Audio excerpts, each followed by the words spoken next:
Are we on? Is this happening? It's happening. We did it? I can't believe we actually got this to work. This is the live 13 Q&A for the 10th anniversary of the film that we did together. 13. It's pretty cute.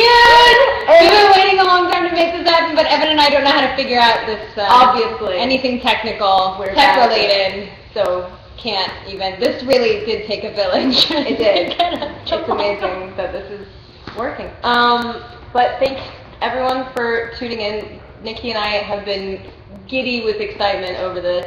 And so we had to have a little shout out to Catherine Diana because it was her idea. She's the one that put the idea out there for us to do this. Right. And so here we are. I've written down some questions just to kind of get us started that I took from Twitter. It's working. Sorry. Okay. Yeah. I can't see. Are people writing questions there? People are writing in the box. Oh, they are there. Okay. Yeah. Oh, hey everyone. Okay, we can see your comments in the box. Yeah, keep commenting in the box. And keep asking questions to the hashtag 13Q&A or in the comment section. And I see all you guys. Woohoo! Hey guys. Okay, so I wrote down some questions that I found on Twitter just to kind of get us going. Okay. That some of the fans asked. I guess we'll start with, there's some frequently asked questions. I see that your FAQ. FAQ, yeah, a lot of people asked these questions, so I thought we'd just start with those. First of all, we get, were the tongue rings real? Quite a bit. Good question. Very One was real. Mine.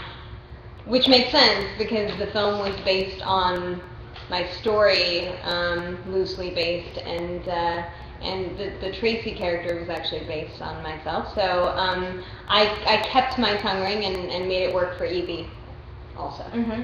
I was a little rascal and I wanted to get my tongue pierced, which I said was for the role, Of course. but really it was because I just kind of wanted to have my tongue pierced and my mother forbid it. So mine was fake. It was a suction, and I did swallow one. Mm-hmm. I remember you having Fun some fact. issues with that too, because it was like a magnet, right? And if it didn't line up, then it would. No. I hit one. No. It was like suction. You just slid. If you slid it on your tongue, then it stay. Yeah. So I made that up. I You made did. up that whole memory. You did make up that memory. Okay. So that answers that question. Okay, the other one we get a lot is, were we really hitting each other? Really? I mean, obviously not intentionally, but did we have an accident of any kind? We had some accidents, but we were not actually hitting each other. We were acting. That was movie magic. But I think we had an accident with the piercing, the belly button piercing. I got a bit of that needle in my belly button. Why? Who would have used a real needle? It wasn't real. It was a dull needle, and it had a blood pack on the end of it, so that when Nikki pierces my belly button, the blood would come. But I guess, I don't know, Nikki, did you just want to make it look really real? Or? I think what I was doing was I was using my thumb. I remember using my thumb as like a divider so that I wouldn't go into your skin. And I remember trying to make it look so like I was putting a lot of effort in, and then my thumb slipped. Yeah. I'm sorry about that. Have I ever officially apologized to you? You just Probably. did. But sorry. it was fine because it looked really real, and all for the sake of art. Yeah. Okay. Let's see what we got going on. Someone likes my hair. Thanks. I love your hair. I wrote that, actually. I put that on there. Can we say hello to our Spanish fans? Hi, Spanish fans. Hello. Hi. Oh, thanks. The movie's still amazing even after 10 years. Thank you so much. That really means a lot to us. I think Evan and I both feel like throughout our entire career, that was a really defining moment for both of us, I think. Yeah, absolutely. It changed my life. There you go. Evan, you're my role model. You saved my life so many times. Thank you. Is it weird being together after so long? It's not weird. It's like really exciting. I feel like we just fell right back into it. Totally. This is what happened when we were falling. We totally did. Evan and I, it's weird because we've kind of come full circle. We're both strangely like in the same place. We kind of were then, and we kind of are now, and we both went through a lot of stuff in between, and we've ended up back together. Yeah, like parallel. Like everything's full circle. Yeah, I guess we should talk about. There's a lot of people. I should not assume that anyone knows who I am now or what I'm doing. I'm still working. I am now married. We're both married, so that's weird. 10 years later. Not to each other. Not to each other, So. no, unfortunately. But we're both married. I have a child now, which is really crazy. So that's kind of the update. I forgot to mention where we are now. That's where we are. Yeah. That's everything about where we are. It kind of is. Once you get married and then you have a child, That's pretty much it. That's where you are. Yeah. Okay, Wait, should we answer some more of these? Yeah. Well, there's the gibberish question. Neither of us, we just discovered this at lunch earlier. The gibberish was real. Was that the question? Well, people were wondering what that weird language is that we're speaking in the movie, and it's called gibberish. It'd get what it gets, could have called, should have given it a gerd. Get what it gets. And I can't believe we still remember how I to haven't do done that in 10 years. this. What a gal. Did a gal with a good bit of gee with a geared, and a gift with a gee with a girth, did a gilt, did a geek it again, should have given it a gerd, again, should have go at a gar for against the gal.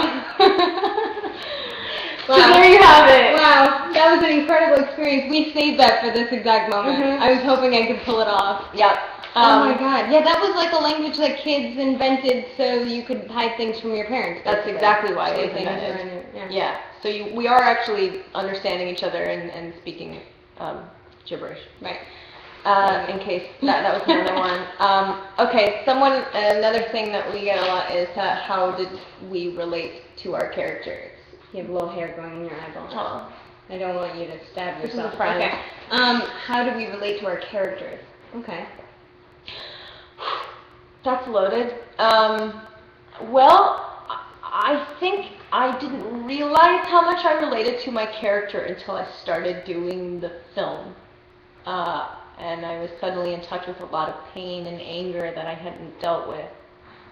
So this movie was a really great way to work through a lot of that, I think. Because I think most teenage girls will agree that being a teenage girl is not a walk in the park. And it doesn't matter who you are. I think you're going to have ways that you're going to relate to both these characters on some level. So I drew a lot from that, I think. Yeah.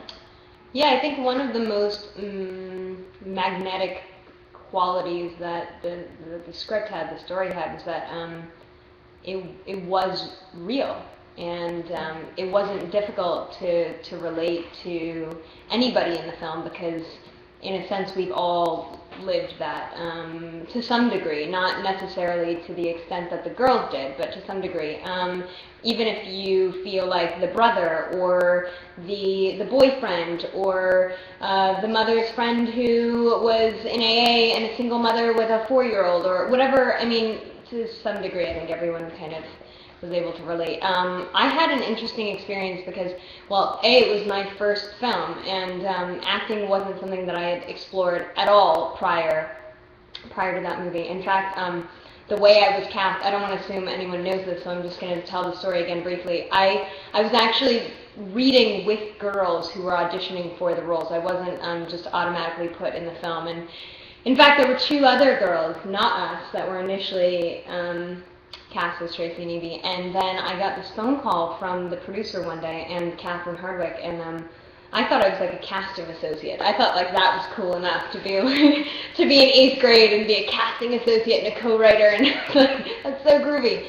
Did I just say groovy? Oh my god. Wow, Anyway. it's been 10 years. But I remember getting a phone call and them suggesting that I play one of the characters, and I was mortified. I mean, I didn't even know, that was like such a daunting task. I didn't even know what that would require. And Evan and I think in a sense, without her knowing it, she kind of like took me under her wing and showed me the ropes and made me feel comfortable. We worked with her acting coach, with Andrew, for a few months leading up to it, and I think the most important element of the movie was our friendship and our bonding, and Holly Hunter's bonding, her involvement. That's what made the movie what it was. Yeah, I mean, well, I think what I loved was that, and what I also loved about Catherine was that she really let us go. I mean, because when you and I got together, we just had a connection immediately, and this energy that sparked from the two of us, and so it was very, I don't know, I think watchable immediately. Before you had been officially cast, we got together with Catherine and a video camera, and Nikki and I, remember? And Nikki and I started running through a lot of the scenes, and I think that night, did we have a sleepover that night at Probably. Catherine's? That sounds about right. Yeah, and we ended up staying at the director's house that night and staying up all night giggling and laughing, and... Do you want to have a sleepover tonight, by the way? Is that what you're getting at? That's exactly what I'm getting at. But I remember feeling with you, especially knowing that the movie was kind of loosely based on your story, that I could open up to you in ways that I hadn't really opened up to anybody before, and I think I immediately felt, yeah, like a friendship and a kinship with you that was different, and so I think that's kind of obvious when you watch the movie, and I think it was obvious when they then showed those videos to whoever was in charge of that decision that there was something with the two of us that was kind of undeniable and worked for the movie, right? I love it. Everything about what you just said. So there's that. Oh, we just got handed some questions. Yeah, those look like some of mine too. Okay, do you think the movie's message is still current? From @Naples63. Yes, I do. I think at the time, certainly now we're a society that's very oversaturated with like shocking content. I do feel that. Wait, did something happen? I was just making sure it was me. Oh, okay. I think that we're overexposed to a lot of things that are shocking right now, and so I think that as a culture we're kind of numb to that. But I do think, so at the time, this movie I think was groundbreaking because it was kind of the first of its kind. And now I feel like although the message is still very, very relevant, and I think the issues are still very relevant, the issues that the girls were going through, I think that this movie would maybe get lost if it were released now, let's say. I'm not sure I agree with that. Really? Yeah. All right, let's debate. Well, no, I mean, there's no real debate. I just think, I don't know. I don't know if I just feel like there's so much that's put out there right now that's like that like the whole purpose behind it is to be shocking, and that wasn't what we were trying to do or what Catherine was trying to do. We were trying to tell like an honest story, but I think that's what sets it apart, is that there is all the shocking stuff and the eye-catching stuff, but you see the other side of it, you know, what's behind just the shock value. You see the pain and the hurt and the family behind it, you know? Well, then I suppose I would just change what I said to, I would hope that it wouldn't get lost because of that. Because there's just so much out there. But yeah, I mean, I would just hope that it would still be recognized in the same way, because it really did, I think, a lot for, it's strange, because 10 years later, I think we can both talk about this with a different kind of perspective, where we can talk about the movie and not feel like, wow, weird that we're talking about ourselves, because it's so far away from us now. I feel like that movie did a lot in terms of communication and families and mothers and daughters and all of these things that I would hope it would still do today. That's how I feel. Yeah, absolutely. Okay. You want to do that one? Yeah.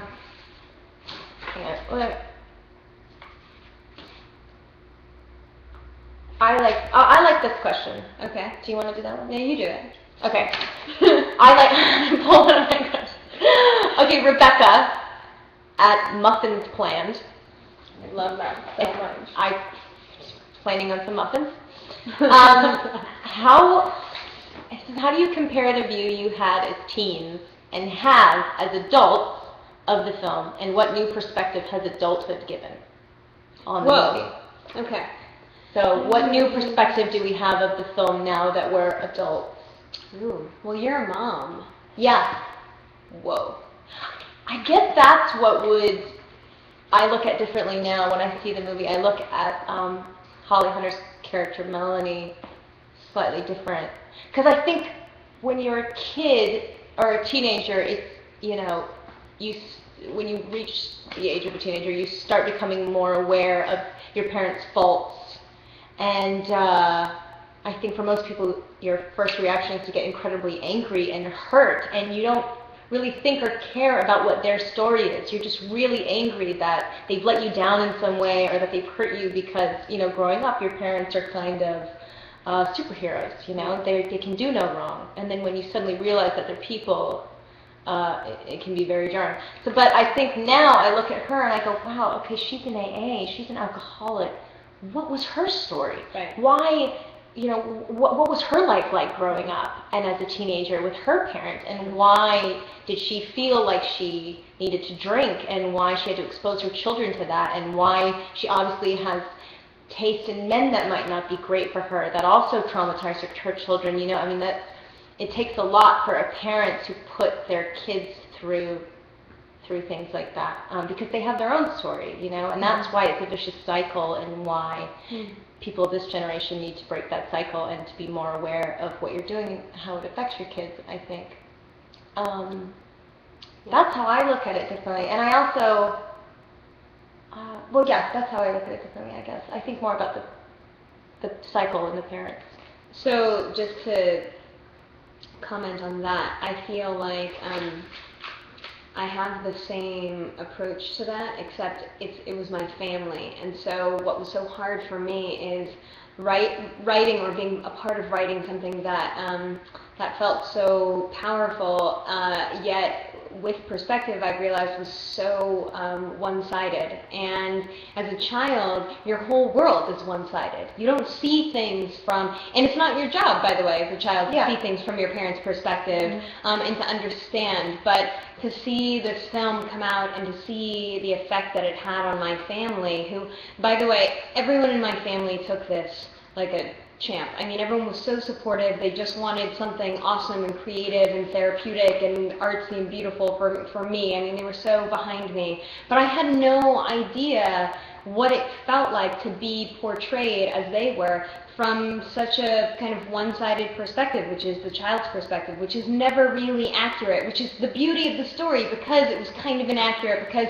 you felt the energy and the spirit of seeing the story through a child's eyes, through my eyes, because of the writing, but also how painful that must have been for them. So, okay. Did you want to do one of these? Oh, sure. Okay. My phone. You could probably answer it. Okay, say people... That's not a question. Oh. That's right. just a note. No. That's all. Say people's names when answering questions. Yes. Okay, so Jess Good, at Jess Good. Where would Tracy and Evie be today? Well, my answer to that would be, I think Tracy and Evie, as much as they were like these characters that became viewed as, because we made a movie about these characters, it seemed like they were glamorized or set apart from what a normal kid would be. But I do still stand by my theory that Tracy and Evie are kind of representing the every girl in a sense, not with specifics, not necessarily everything they're doing, but everything they're feeling. And I kind of was a Tracy and maybe an Evie, and you kind of were both of those too at different, and this is where we are. So I don't think there's one like specific path that either of them would have taken. Yeah, hopefully they came out of it. Yeah. Okay. Your turn? I have this one written down as well. Oh. I guess this is weird for me. I don't know what that is, so I'll just... Okay, DMO at DMU. At DMU. Says, what was the most difficult scene for you to shoot and why? Well, it's pretty obvious, isn't it? Which one for you? Oh, really? We didn't go over any of this beforehand. We didn't talk. No, we got together beforehand to actually talk. We ate. We ate, and we just caught up on life and didn't talk about this at all. So, okay, well, I don't know. For me, it was the last scene in the film. It was the big last scene. Yeah. We had to shoot this movie in 24 days. 24, 23, something like that. 25. We got an extra day. Oh, that's right. 25 days. Which, in movie time, is incredibly short. And at the time, we were minors, and minors can only work about 9 hours a day. Right. And that's no time to film a movie, but we somehow managed to do it. But the only scene that we got to shoot for an entire day was the last scene of the movie, because it was obviously the biggest one. And that was the hardest, because I think to this day I haven't broken down like that on camera ever, because I remember just blacking out. Like, I just completely blacked out. I have no memory of even really filming that last scene, because I think my brain was completely convinced that it was really happening, and I just lost it completely. And I just remember after we got to the part where Holly and I are hugging and we hit the ground of the kitchen floor, I have no memory, and then I just remember hearing cut, and I remember feeling arms grab me and pull me into the other room and cradle me for what seemed like an eternity. And I think I thought it was my mom or something, and then I remember kind of coming out of it, and it was Catherine, it was the director, and she just scooped me up and basically had to rock me back and forth after that for some amount of time, I don't know. So probably it was so intense. So do you remember how intense that day was? Yeah, I remember. By the way, I saw on Twitter, and I don't have the handle name. The question really stuck with me. Someone asked, why was Evie crying in that scene? To kind of follow up on that, it was so intense for everybody that I reacted in that scene like a human being would. And if I had been, I think, more of a trained actress at the time, I would have held it together, because why would Evie cry? This isn't Evie. She's probably enjoying this. But I was so affected by Evan's, I don't even want to call it a performance because it was so real. I was so affected by everything she was doing, giving, and it was so heavy that I was just crying too, and angry at Holly for being a mom for the first time, and why isn't she Evie's mom, and why am I not in that? And I remember, Catherine was really good at, Catherine makes everything feel very real, at times probably too real, and she was giving me all of that too, and I was really emotional as well. But did Evie need to be emotional? Probably not.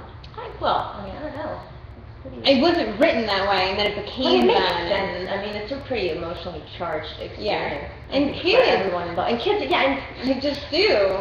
Although we thought we were such adults, like, at the time. It's so funny. We were so funny on that set, because Nikki and I were, we were both 13 and 14, and she's older than me, by the way. I'm like a year older. Yeah, totally. But we were totally sneaking the fake cigarettes off of the prop truck. I know, we thought that was like, and we thought we were so cool, and they're fake. They're fake. I know, we're not even smoking real. Did you know that they were fake? Yeah, well, they're. I must have known too. So. Yeah, they're called, like, they have like a name and a packet. Anyway, we were sort of living this movie, not fully, but yeah, in a way. But I even feel like we became such good friends immediately, and then, like, while filming, I feel like the film kind of trickled over into our real life, because I remember, like, at times, like, there would be tension between us, and we wouldn't really know why, because nothing had happened.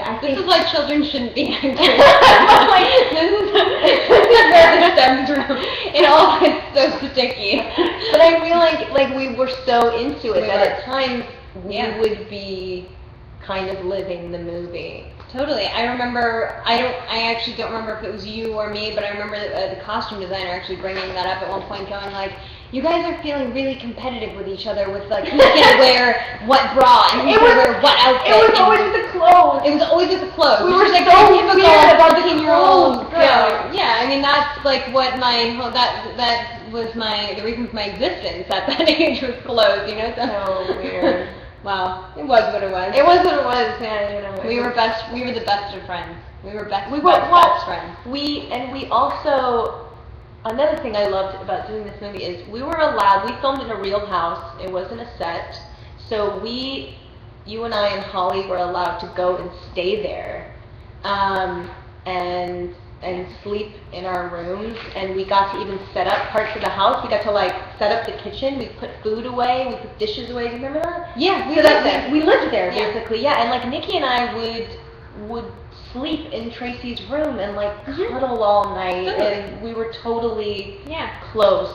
And I was like so excited to have such a cool best friend that, to me, also because I'd never made a movie before, and I don't know what your experience was, so I'm not putting words in how you viewed it, but for me, I viewed it, like having never done this before, as like that wasn't like prep work to me. That wasn't like, oh, let's do this to like get into our characters.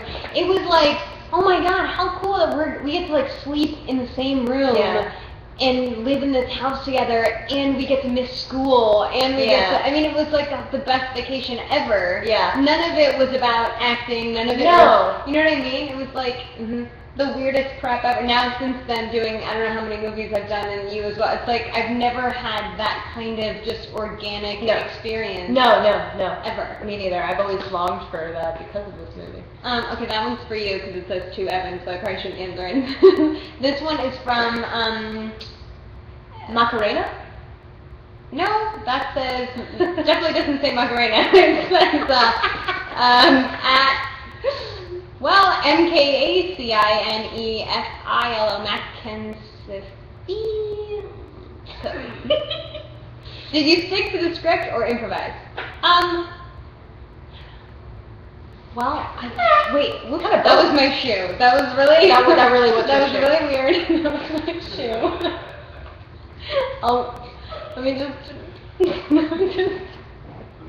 Okay. What happened? Get it together. This is what it was like. Someone wants to know what it was like working with Nikki? This is what it was like. You know what's funny? As I get older, I realize that I am my mother's daughter. Like, if my mom were here, she would have laughed so hard. Okay, should we stick to the script? I think we did. I think what happened was we had a week of rehearsing, right? In the house. So we did, we went through the script, and I think all the little notes and things that were going to happen happened then. Yeah. And then, I mean, certain scenes were improvised. Like, I remember we didn't really have time. We didn't have to any rehearse or anything. Yeah.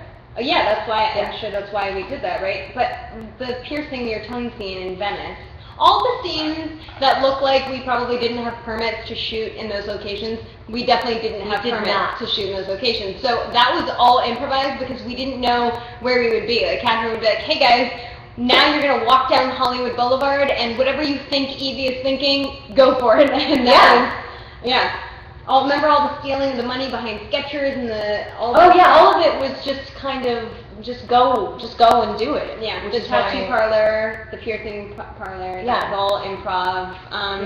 But I think the scenes where it was like really dialogue heavy, that was all scripted, and we worked out whatever needed to be worked out before we got there. Yeah. Because you have to understand, like, I think, is my memory right? We did a lot of this in like 1 or 2 takes, right? Yeah. It was like I mean 3 at the most. Yeah. I'd say. Yeah. 3 was that pretty much was for everything. Like 3 was luxury.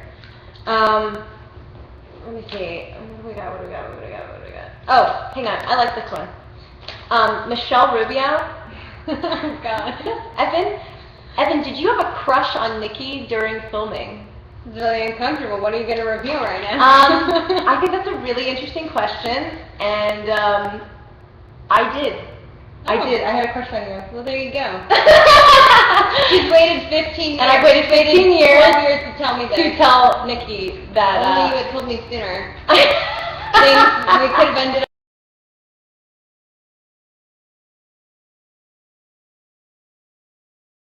Uh-oh. You're back now. We're back on? You're back. All right, we're back on. Sorry about that. Are we back on? We're back on. Wait, let's see. Are we? Oh, they're back. They're back. Okay, they're back. This is a good question, actually. There have been from oh my God, I have to get really close to see that. From it's Henna. Yeah, it's Henna. It's Tina. There have been a lot of misconceptions of Nikki's involvement with the script. How much of it was you? That's a great question. So I was not a writer. I wasn't. I didn't sit down and write a script. There's no way I would have even. I mean, now at 26 years old, I still struggle. Trying to better myself as a writer.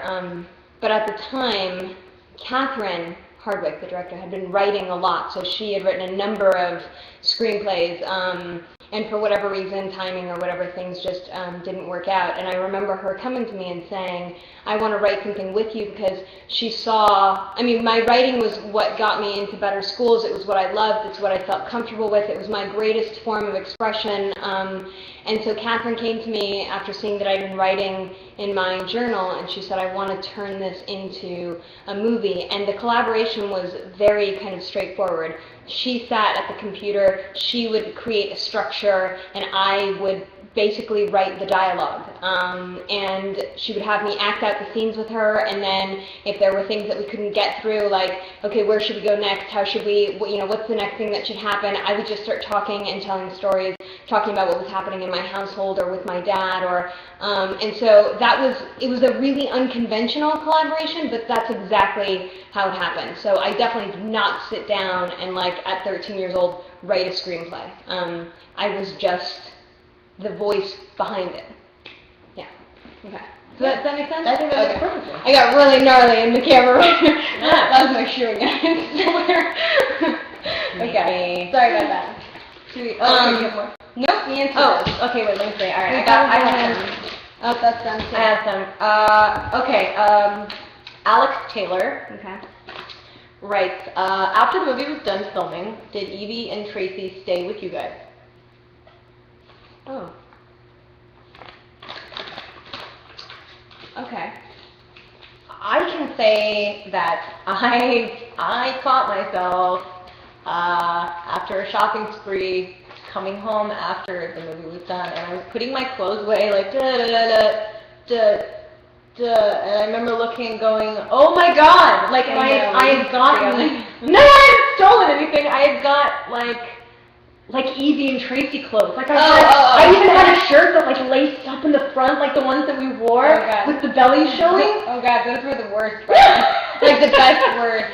I had those, and I was like, oh no, I've taken the character home. And I would catch myself like going to a friend's house and like having the clothes on underneath the hoodie, and then when I got there, like taking it off, and I had yeah, totally. yeah, right. And so that was weird. Yeah, that was weird. That was weird for you. That was weird for me.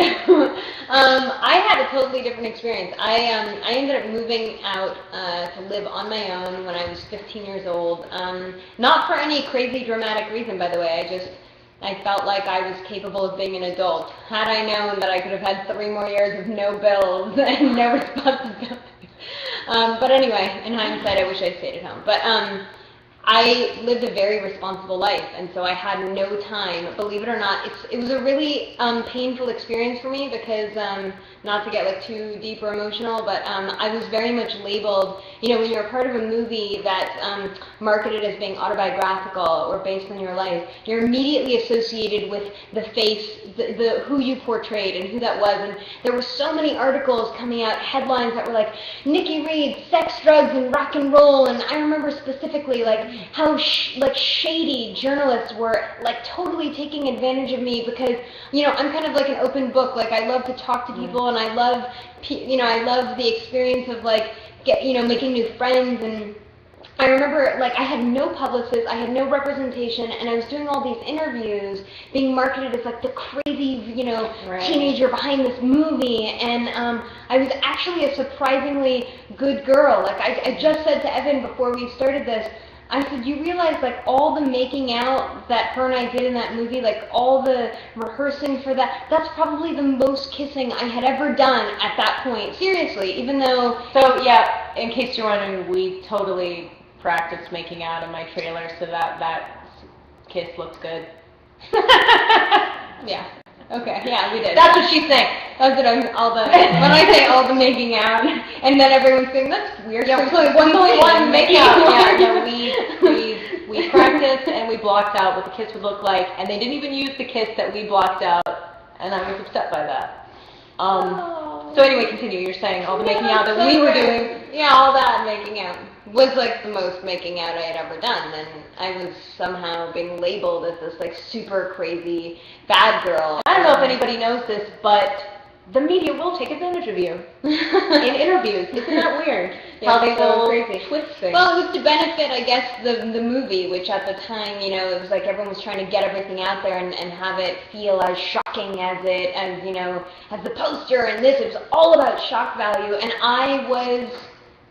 It's not that I was a victim in it, I was just part of that machine. I got like sucked into that machine. Evan had a team around her and people protecting, or more so protecting, your image, and you played Tracy, the girl who was kind of taken advantage of in the movie. Right. You were more like the bad influence, and it was hard for me, and it was hard for my family to like watch that happening. I'm sorry. It's horrible. It was really horrible. We'll talk about it later. Well, if it makes you feel any better, I had a lot of pressure on my shoulders after that because I was skyrocketed into like fame and media and stuff, and I was not ready for it, and it was also very hard. And I did have a team around me, but they were all telling me who to be, and I didn't know how to be myself, and I was very insecure, and it was also hard. Yeah, it's just a different level of, I guess. But I'm very sorry that happened. Yeah, it was painful, but thanks. I'm sure it was for you too, the other way around. Kids are not ready for any of this. That's the moral of that. The moral is like it's a lot. Yeah, it's a lot. Yeah. Well, let's see what else we got. Okay. All right, I've got some too. Fire 17. Okay, you want to take that one?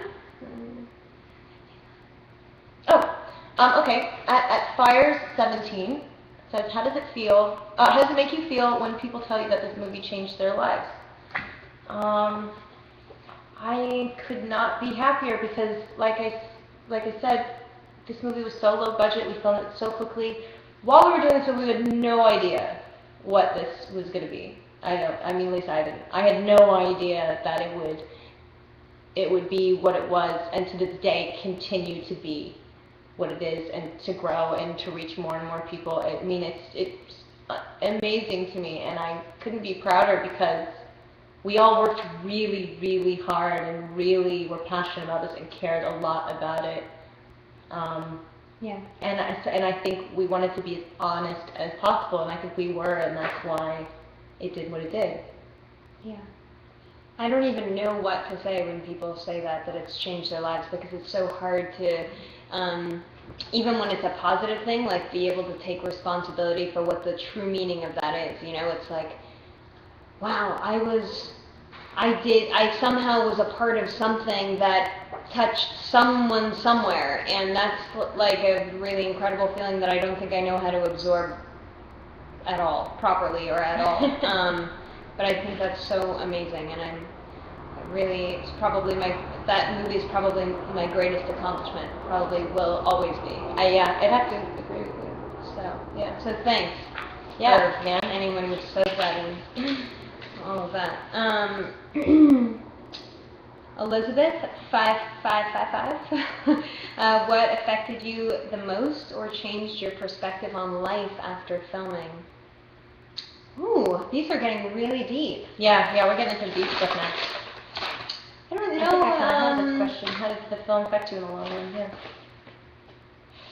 Gosh, we kind of touched on it a little bit. I don't really know. I think I've always felt for me, for obvious reasons, because of how close I was to, the backstory, I always just felt like so incredibly connected to this movie that I almost feel like nothing can like live up to that for me. Maybe it was the experience, maybe it was Evan, maybe it was our friendship, whatever it was, this movie has really like stuck with me and lived with me. Mm-hmm. And also, by the way, this is one of the rare, we're still talking about this 10 years later. I know right now, literally, we are talking about it, but like in interviews and things like that, this is still brought up. And so I guess in that sense. Mm-hmm. Yeah. Okay.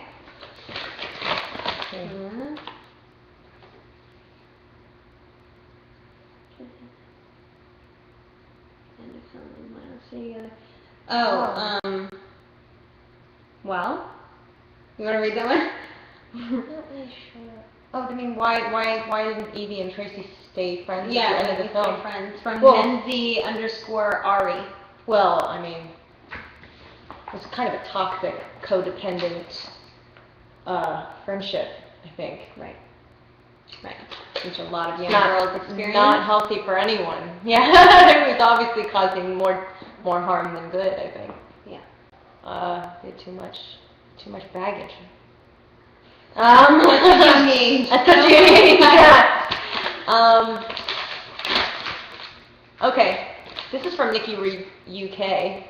Oh, okay.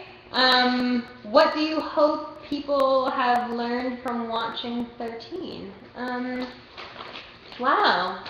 What do I hope they've learned? It's so strange to go into a movie or talk about a project and hope that there's like a message behind it, because I think sometimes you don't want to tell people what to take away. or you just hope that people see it.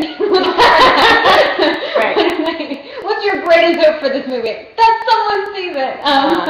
No, I think I hope that young girls know that they're not alone, you know, and that they will be okay, and that everybody comes from like in some sense, everybody comes from a messed up like family dynamic. I mean, all of these things that you go through when you're young, that I'm now like watching my little brother go through. You know, he's in 8th grade, and I'm kind of watching him relive this.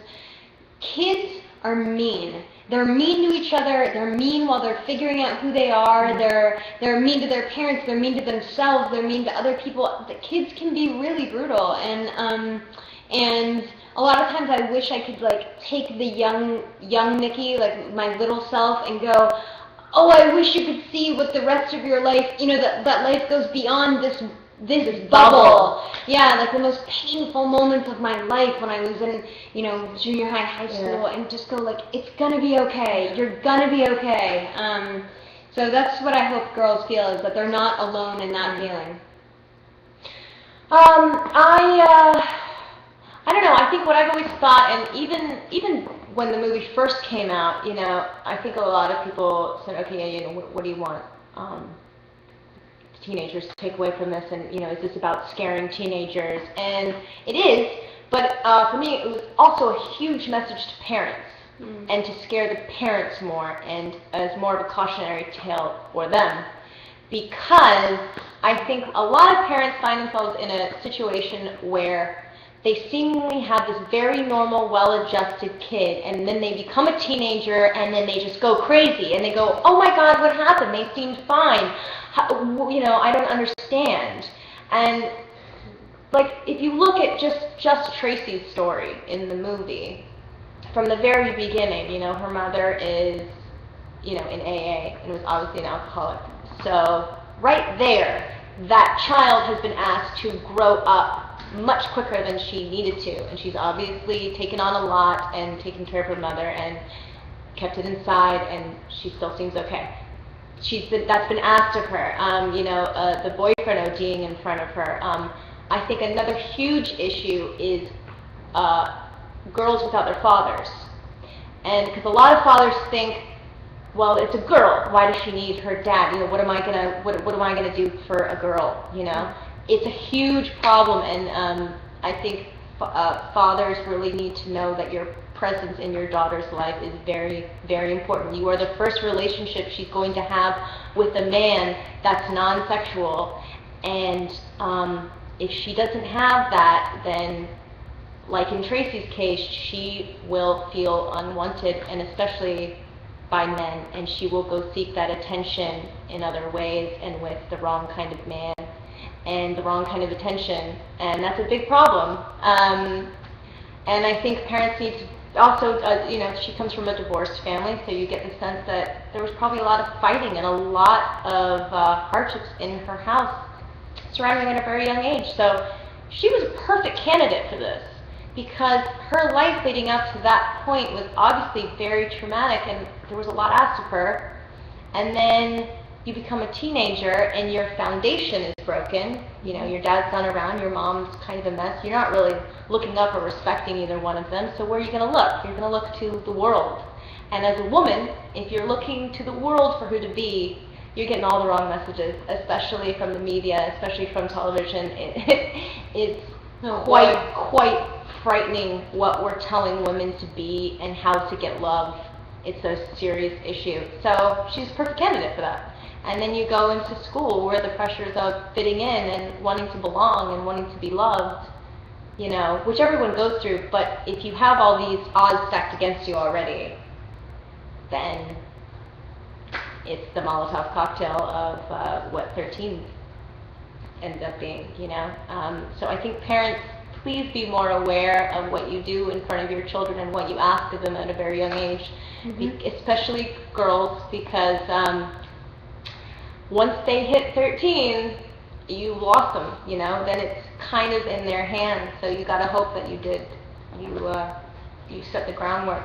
Although it's really never too late, because It's when I never was too late. younger, I didn't have the best relationship with my dad, and when I decided that I wanted to make an effort too, and not just shut him out, we became really close. And I mean, my dad is like, I mean, both my parents were, I mean, my mom lives in our guest house. I mean, we're very close, also in proximity, but very close. But my dad's my best friend, and it's amazing to think that we voluntarily formed that bond. So he really stepped up and made an effort, and so did I. And I mean, my dad and I, you know, we talk all day, every day. We have dates like 3 times a week. We try to hang out and go to the movies, and so it's never too late. No, so it is never too late. I'm just gonna get all these. get them all. Evan, what do you think? Well, Powell Juna B wants to know what you think about a remake. Maybe a sequel is what she meant. Oh, right, yeah. A lot of people have asked. Maybe a sequel. I don't want a remake. Sequel. Can you imagine if we just did a remake? Wait, let's just talk about that right now. What if we just did a remake? You and I? I mean, well, that wouldn't make any sense. Or we got a couple of people to do a remake. I don't know. Maybe like 30 years down the line, someone's going to be doing a 13 remake, and that's going to be really interesting. Oh God, I hope we can. But it would have to be different because you know the world's changed. Changed. Now 13 would be filled with like Facebook and like all kinds of social media and bullying on social media. And I was talking to my little sister about that. And how old is she again? She is 9. Oh, she's younger than me. Do you know what kids do now? They don't make fun of you to your face. They go on Facebook and they make something that's called a burn page, which is your 9-year-old sister is Olivia. Yeah, which is basically a page where people can go and make fun of someone without having to own up to it or do it to their face or see the hurt they're causing them. They literally just go, oh, there's that geeky kid or whatever, and then they go into the page and they go, you're fat, and like, that's it. And that's how we make fun of kids now. No responsibility, no, like, it's crazy. Yeah, there's something to be said about freedom of speech, by the way, because What? it's like, that was meant for a different, I mean, it's all so, like, faceless and... Yeah, I'm all for freedom of speech if you're going to own up to it. Exactly. If you're going to put a face whole to different the world. horrible things you're going to say. And by the way, we are saying like, oh, you're fat, bleh, like, and when I talk about like those faceless people that say stuff about, let's say, you know, us or me or whatever, you go, yeah, I don't really care. That stuff hurts. It hurts. And so I can't imagine, I mean, when especially hurts being when you're a kid, teenager. oh God, yeah, being a child and seeing all that, I mean, it hurts me and I'm an adult. Yeah. And I want to pretend like it doesn't, I'm a little embarrassed that I've just totally revealed how vulnerable I am. But yeah, I can't imagine being a kid now, I guess is what I I'm can't saying. either. Oh my, I can't, yeah, Because it was really painful It's then, so but it was like painful. girls were like doing things to you or so you could, but I guess they were talking about you. Oh, yeah, you so just kind hear of, someone talk behind your back. I couldn't Yeah. go, but I get, well, yeah, I mean, I guess. It's just it's a whole other way of like empowering yourself to be able to do something on the internet and then not have to take get responsibility. Yeah. Yeah, I mean, it's Not it to becomes- see the But also, consequences. by the way, now I'm going to bring this up. I think that we're breeding a culture of children who don't understand Empathy? because normally, like, you say something to somebody's face and you watch them, how it affects them, and you watch them cry, and you go, oh my God, yeah, that hurts me too, that I've hurt this person, and now we're just able to hurt people without having to see how it makes them feel, and it's creating a person, I think, that's lacking something. Serious lack of empathy. So now we're going on a whole anti-bullying. Oops, what happened? Oh, we got a screensaver happening. Did you guys go away? Wait, someone's just gonna type in their password. No problem. Keep talking. Yeah. You have the best laugh, by the way. Oh, thank you. It's your adult laugh. My adult laugh? Yeah, like, when you have our thing, like, as an adult, your laugh is turned into another, and it's such a good laugh. This is a controlled laugh. No, it's not controlled. Wait, what's happening? Should we Okay, we have new messages, yeah. New messages, neither can I. What does that mean? Did you see? Oh, someone says that we need a talk show. Should we do a talk show? We should do this every week. Oh my god. See, Evan's laughing. Look, people are talking about you're laughing too. You're laughing so great. Aww. Okay, here we go. Okay. Were you nervous about working with Holly Hunter from Mio Crusader? Oh, Mio Crusader. Oh, got it. Yes, I was very nervous. In fact, there we go. You just got an alert, Courtney. You're having a dinner in 5 minutes. Oh, lovely. Gotta go. Yeah, I was very nervous because my first scene ever. This is my first day on a set, first scene, first moment stepping onto a set with an actress, a real actress, an Academy Award-winning actress, and it was the scene with Holly Hunter, where Evie tells her that she's being abused by her mom's boyfriend, and first scene ever. Oh, and I don't man. know if that was like a test. I don't know if that was like, let's just get this out of the way, or if that was a test, but that was the most terrifying moment of my life, probably. Okay. Well, yeah. Oh, okay. This is from at Shut Up Cece. Is that what that is? Shut up, sissy. Shut up, sissy. Shut Up Cece. Okay. Yeah. Someone trying to say Help me something. answer that one. Okay. And they are saying, what does the ending, Tracy spinning, mean to you? Well, I think when we did that, we talked about it, and we did. I think it was kind of more representing, I don't know, how she felt, that she was spinning out of control, but it was also, she's on this playground, this like kids playground. It's very reminiscent of a childhood that is spinning out of control, and I think that was just her releasing anger and all the pent-up emotions that she's had. She's just, that's how she feels inside, that she's spinning out of control, and that she's screaming at the top of her lungs and no one's there to hear her. Sorry, I was just really excited about, I just realized that all these Questions are on the Hey side. Evan, blink twice if you love Brazil. How many times did you blink? I blinked. Gosh. Nikki, when do you want to have children? Oh boy. You know, Evan knows that this is a big topic all the time. Do you have the fever? Do you have the fever? It's like I have like a little bit of the fever always. It's like the fever it's like not spiking, you know? Yeah. You need just a steady fever. I don't know, I'm so afraid of having children. Well, This is part of our personal talk show, and then now we've got sorry, we're getting into a whole other thing. Let's get back to the okay. Oh, that's nice. We both have awesome laughs. Oh, that's very sweet. That person must have felt bad for me. How was, I can't hear anything. Sorry. Are you guys going to work with Catherine again? I've worked with Catherine a number of times. I did Lords of Dogtown with Catherine, and then I did the first Twilight movie with Catherine. What's Twilight? Oh, God, it's this, tiny little, it's sort of like for a niche. I can't wait for the comments. What? With the delay, yeah, they're not gonna see it.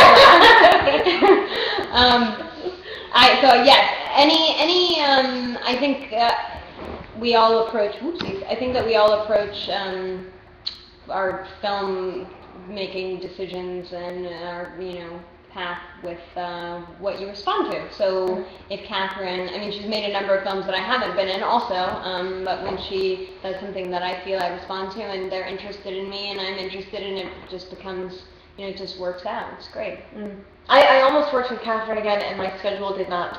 Oh yeah, that's right. Sorry.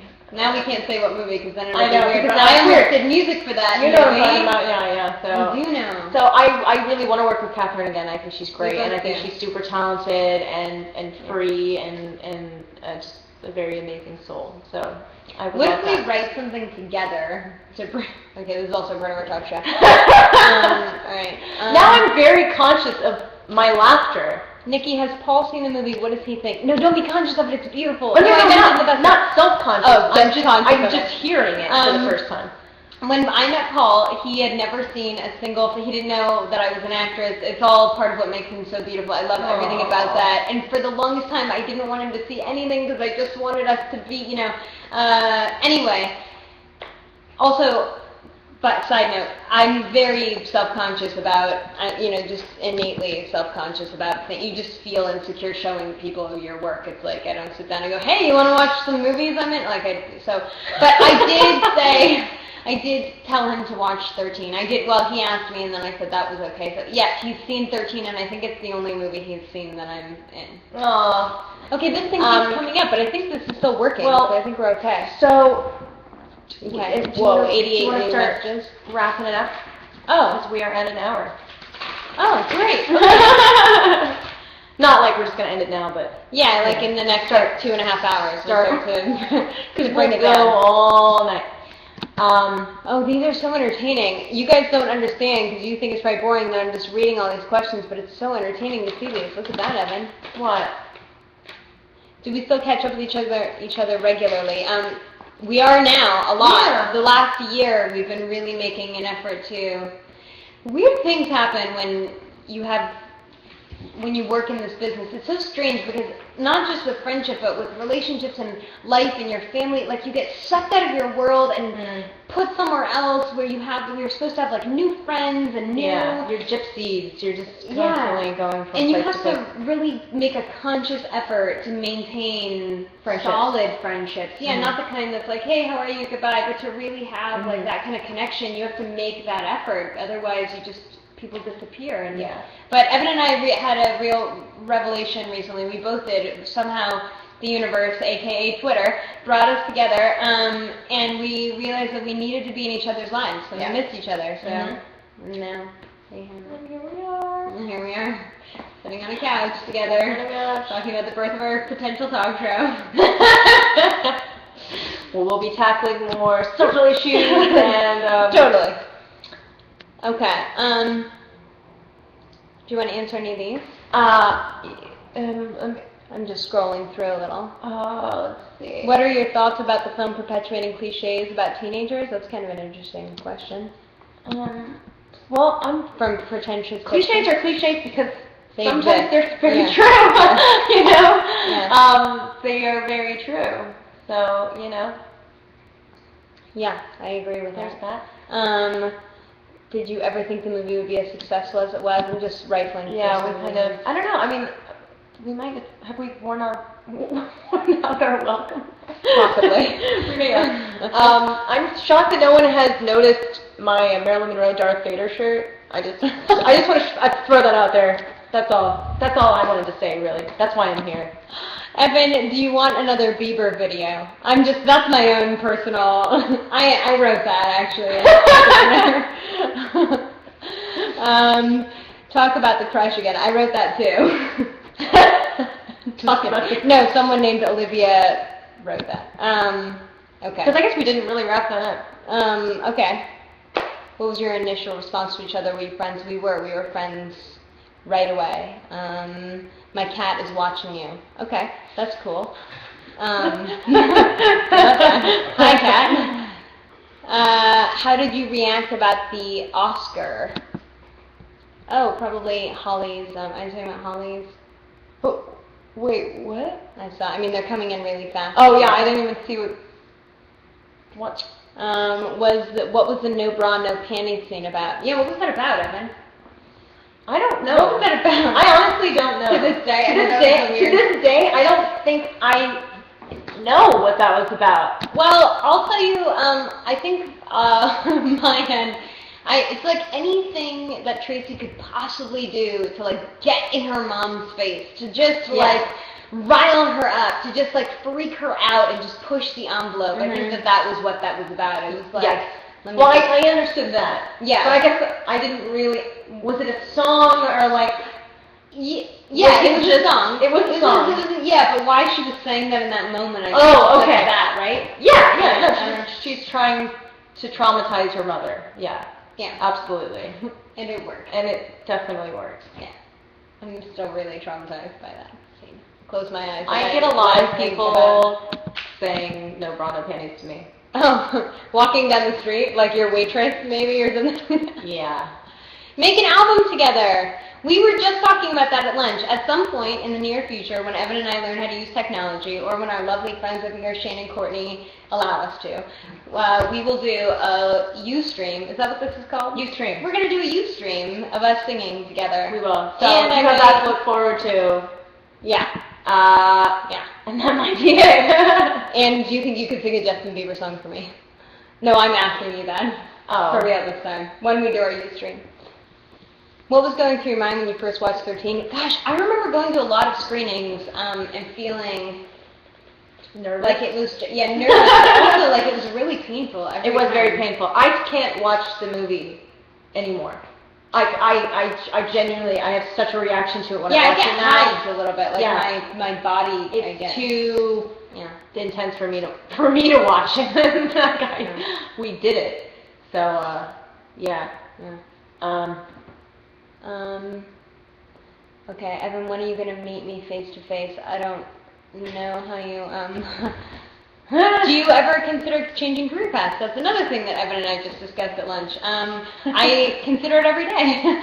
I'm always exploring other things. I'm still, it's strange. It's like people don't understand. I'm still figuring out, we're all still figuring out who we are, right? As life goes on, as we're evolving and changing, and I'm always trying to learn and grow, and I'm still figuring out what I might want to do for another chapter of my life. I mean, I do love my job. I do love acting. I love playing different characters and stuff, but I also love designing, and I love writing, and I want to be a better writer, and I want to direct one day, and I have things I want to do.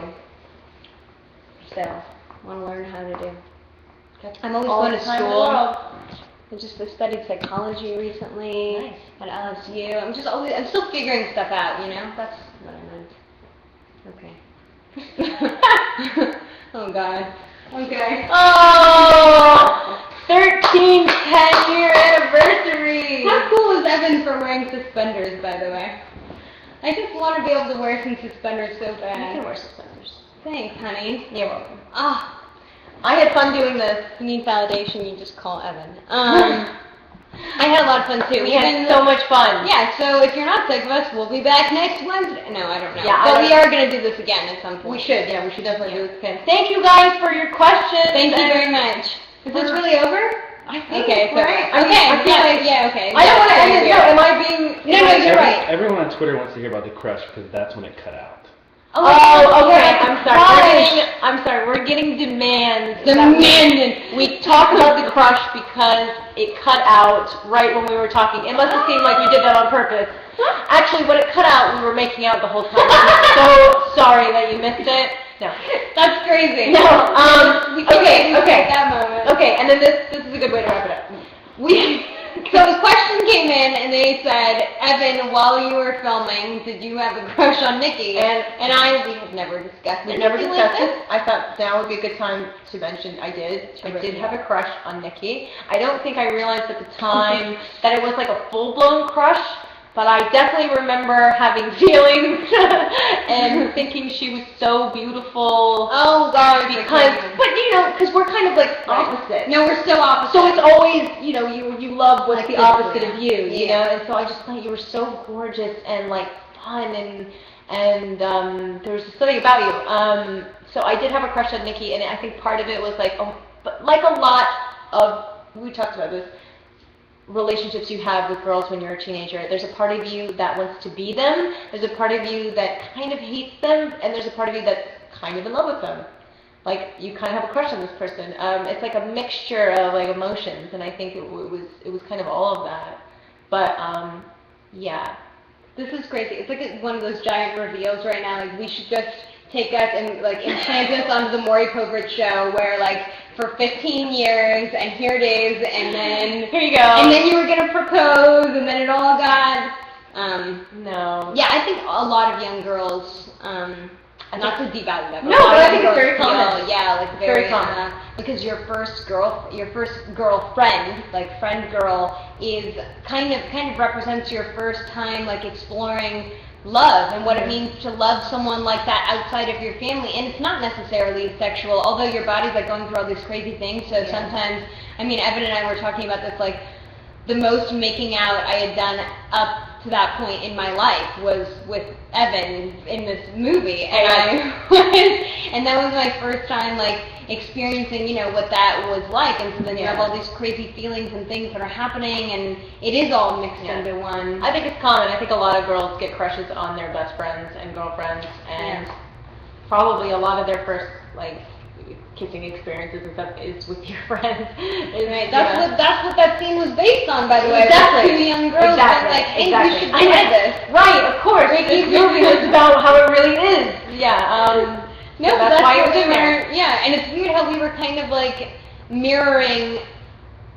What we were doing. And without knowing it, Without like knowing. calling it, like practicing, like, oh, we should probably practice the kissing scene before we do But it. I think we also kind of wanted to kiss each other at the same Yeah, time. we was like, what's this gonna be like? This crazy foreign thing.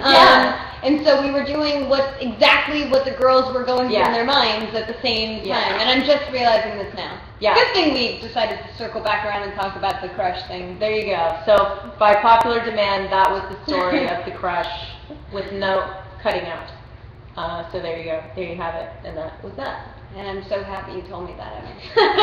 I'm going to change how I now view myself and us and that movie. And all of that. We were just two girls in love.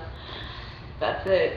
The Evan and Nikki Show. The Evan and Nikki Show. So seriously, thank you guys for tuning in, I guess is what you call it, and for all your questions and your insight and your curiosity, and for still like supporting this movie 10 years later. Yes, thank you so much. Really, Yeah. it means the world to us, and this movie means the world to me.